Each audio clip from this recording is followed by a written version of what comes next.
Morning, folks. How are we all today? Friday, last one of the week. Let me get Facebook on board. And we'll say hello to a few of you, get this programme underway.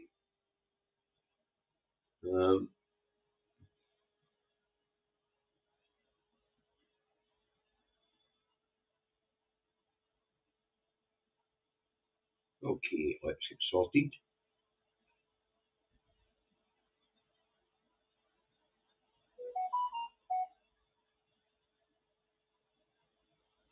Okay, that's Facebook on board. How are we all this morning, folks? Hope you're all well.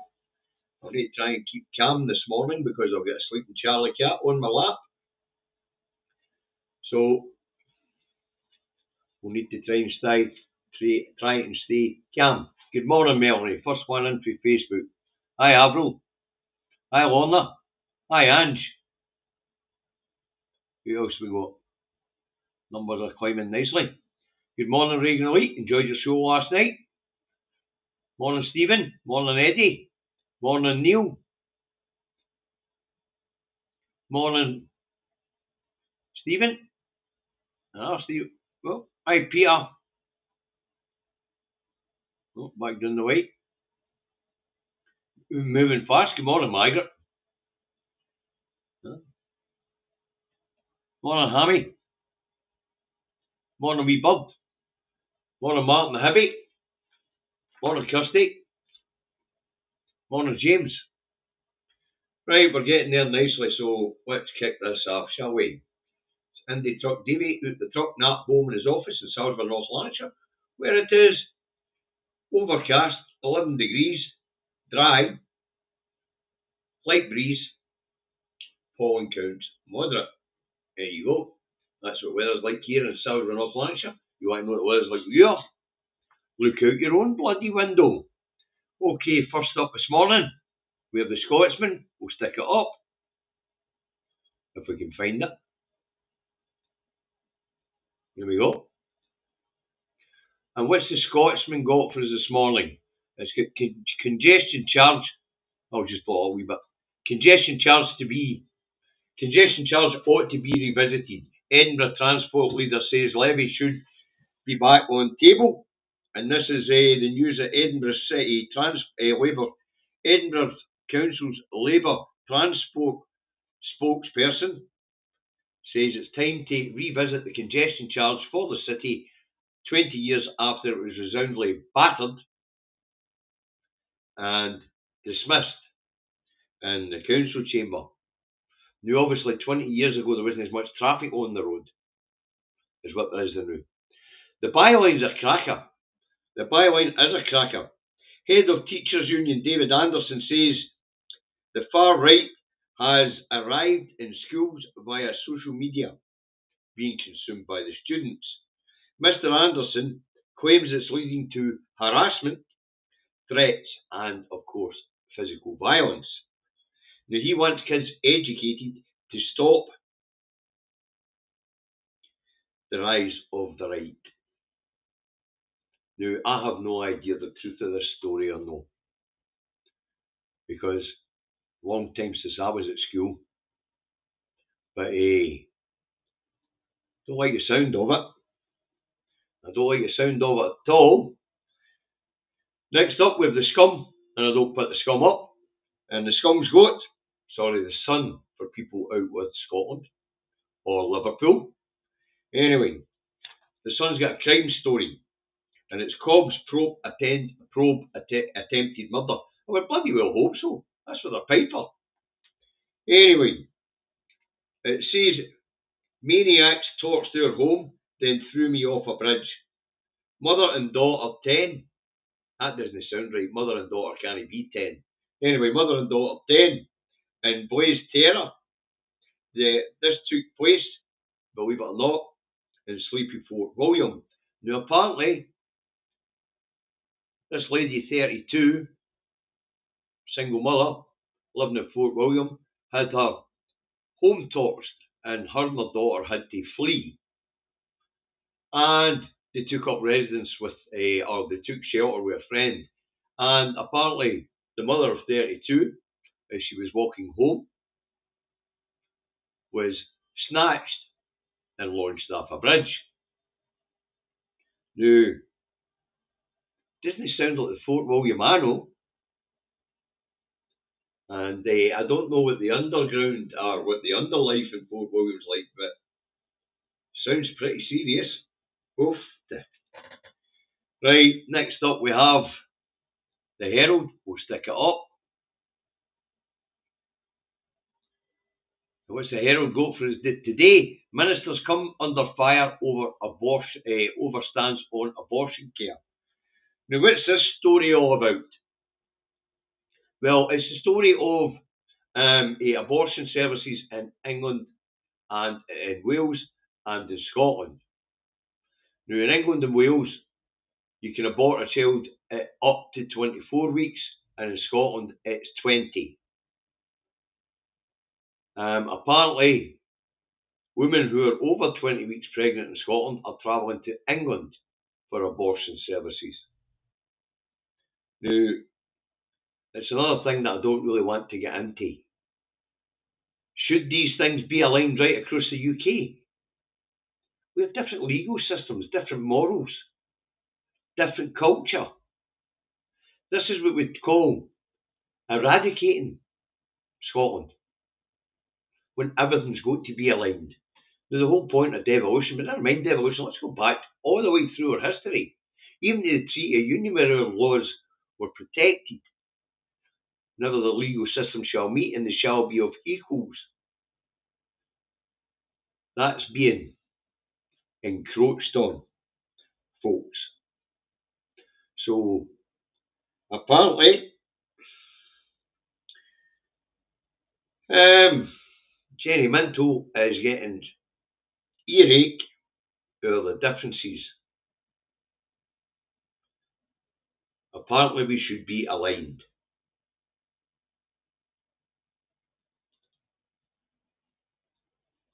Oh well. Interesting one. I dare say there's an argument for both sides of that, actually. But, I mean,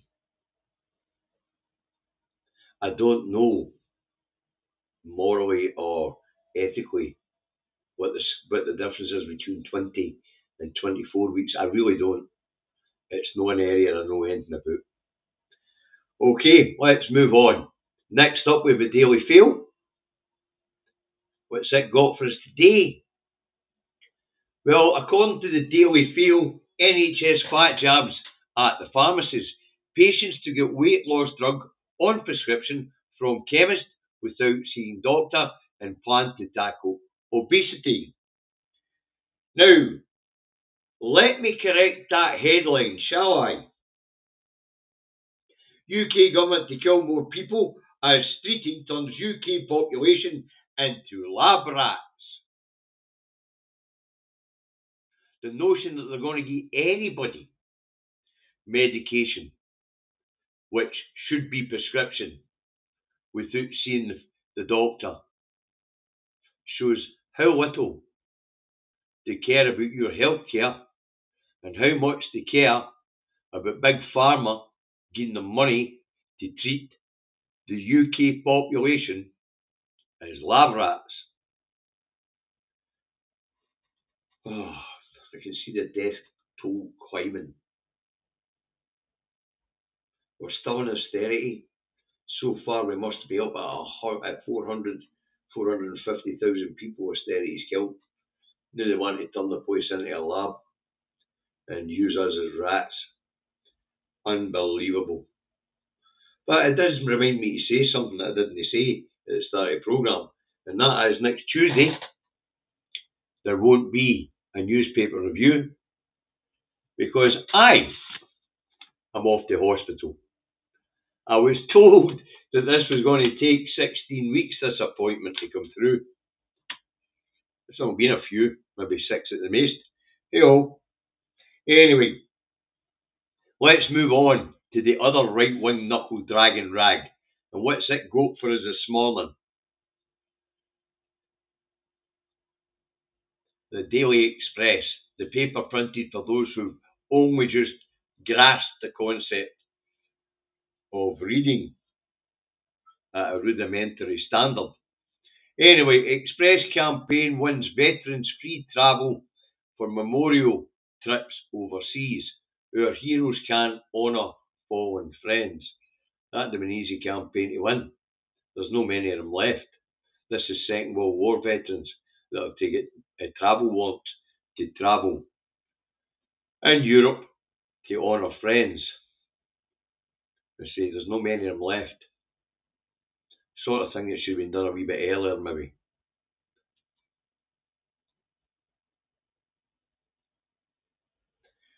Right, let's move on.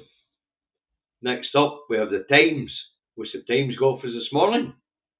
I'm looking forward to getting a start, guys. Get a start today, it's brilliant.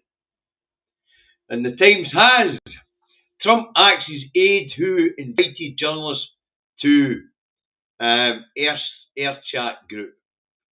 Now, this was a Mike Waltz, is it? Now, the fact is, folks, they should all be up in charges of recklessly endangering the lives of American service people. Unsecure social media. Invite a journalist, invite your wife, invite your brother, and discuss active battle plans. The mind fucking boggles. It boggles.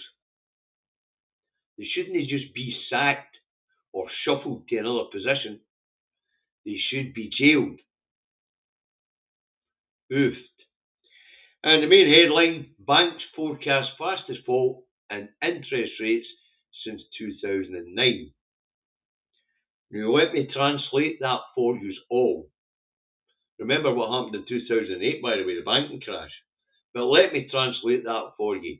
And that is Bank of England to lower interest rates to try and rescue failing economy. Now let me explain that to you.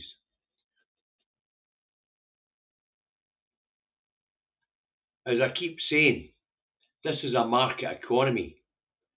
And nobody's got any money in their fucking pocket. If you don't have disposable income, the market fails. So worldwide growth, thanks to Trump the idiot, is slowing. Our economy was already in trouble. The US economy is now in trouble. So the central banks are going to loosen up on the money supply.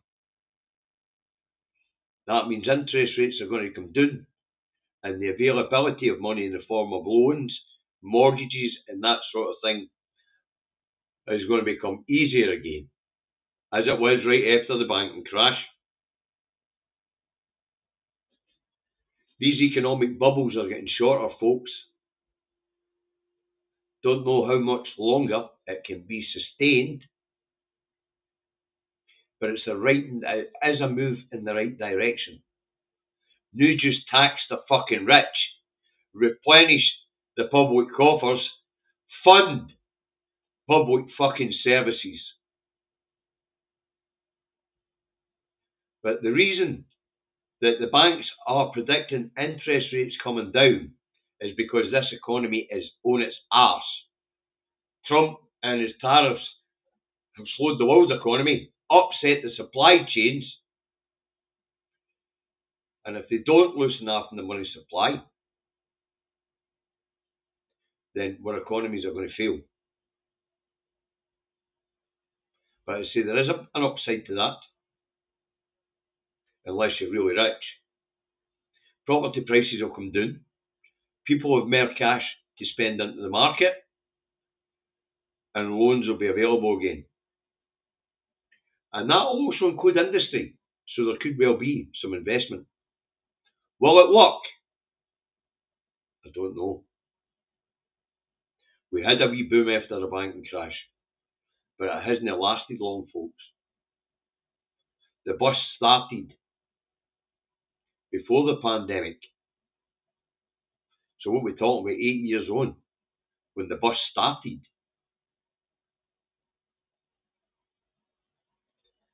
Maybe there'll be a wee boom, a wee upturn. Maybe. We'll see, we'll wait and see. But that's what they're doing. They're loosening off in the money supply to try and rescue a failing economy, folks. Right.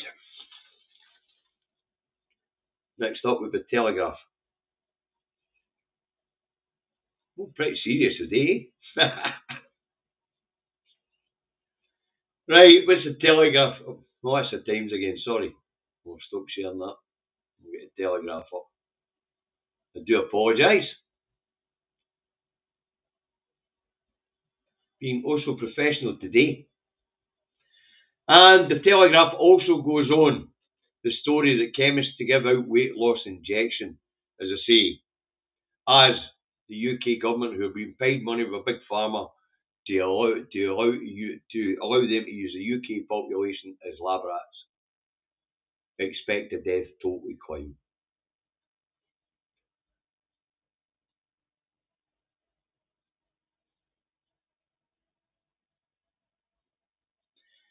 Right. Next up with The Guardian, which seems to be becoming a feature here. It was never a feature for long enough. Well,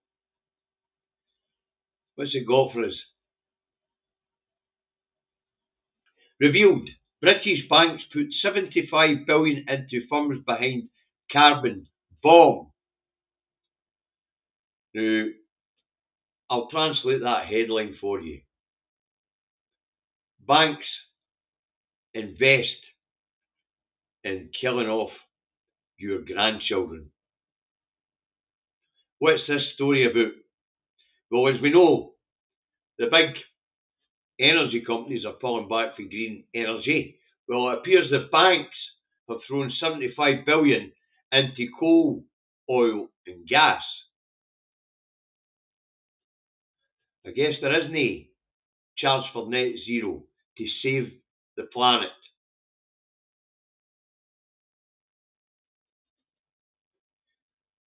Wonder what will be for those coming behind us. If there will be for those coming behind us. Maybe we'll reach the end of our evolution. Maybe it's time for a new species to take over. Aye, well, interesting headline, that one. And no sign of end of Gaza blockade, and food is running out. And US National Security Advisor to leave post. They say that's Mike Waltz. And Trump set to restore arms shipments to Ukraine. Aye, well, you know, he has, after all, strong-armed Zelensky into signing away some precious, some rare earth minerals and resources with no guarantee of security. Very good. Right, get that done. Next up with the National. And we'll get a National up for you just now. What's the National got for us this morning? You know, very professional today, aren't I? Trump's push for open Turnberry return could breach US Constitution. Don't know anything about it. Don't know anything about it. I'm not an expert in the US Constitution. Main headline: Farage says no funding from taxes for the NHS. Health Service threat ahead of English election. MSPs insist that care must continue to be free and accessible to everyone in Scotland. No, if this gets his way. Because if there's no healthcare service in England, then there's no Barnett consequentials for Scotland.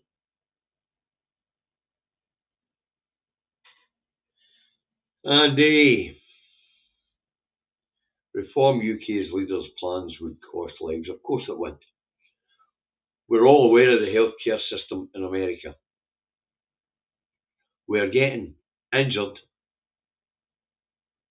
or getting ill can see you bankrupt. And exclusive nothing national.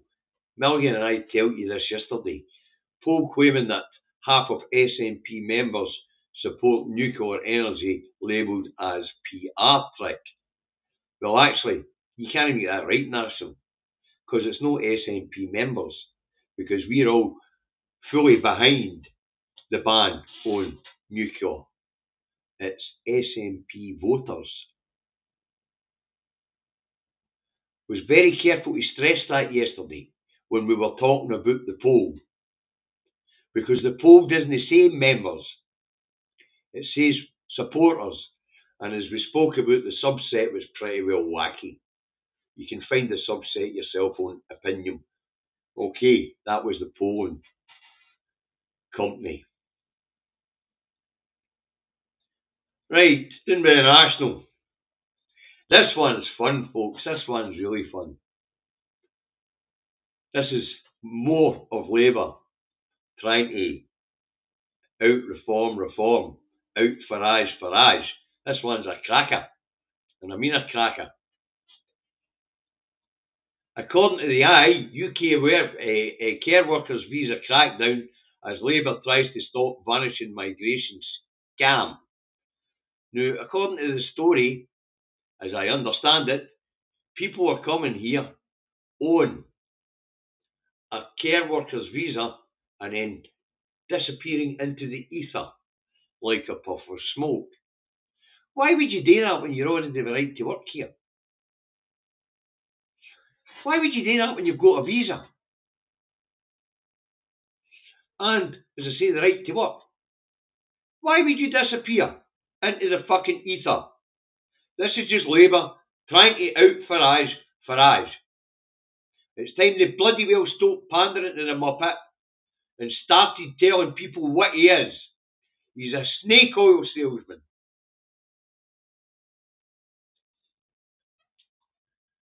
Wow. Why would you disappear when you have all the rights you need to stay here? Poofed. Right. Next up, we have the Metro. This one's quite fun and all. No free pass for bus louts. Now, for viewers in England, here in Scotland, children between the age of 12 and adulthood at 23 get free bus travel. Now, apparently, some of the kids are playing up on the buses, so it would appear that they're going to take their free travel off them. It just won't happen. They'll get reprimanded.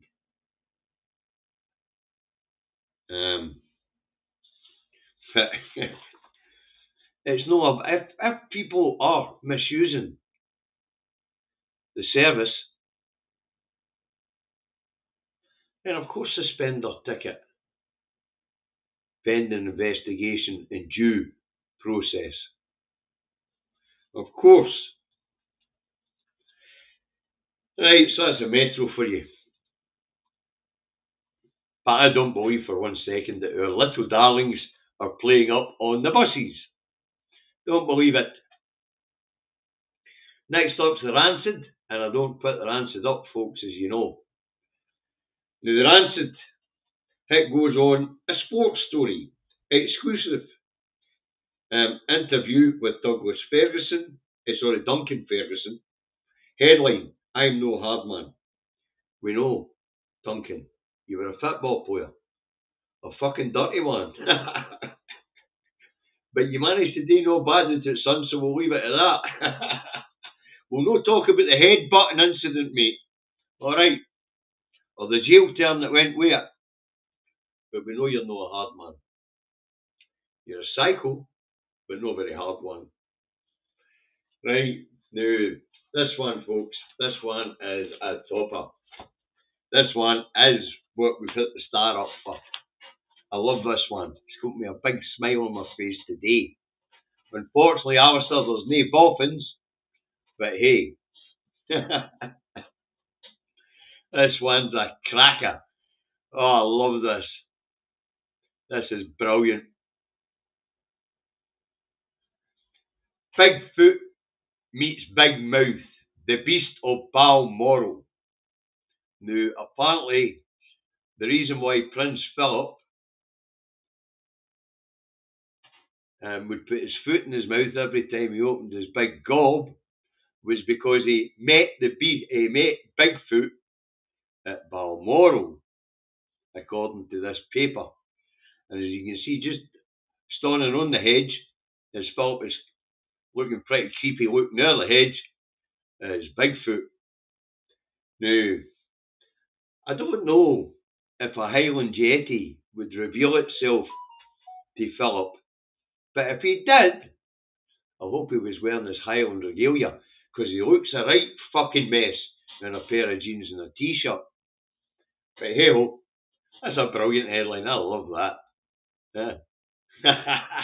Absolutely brilliant.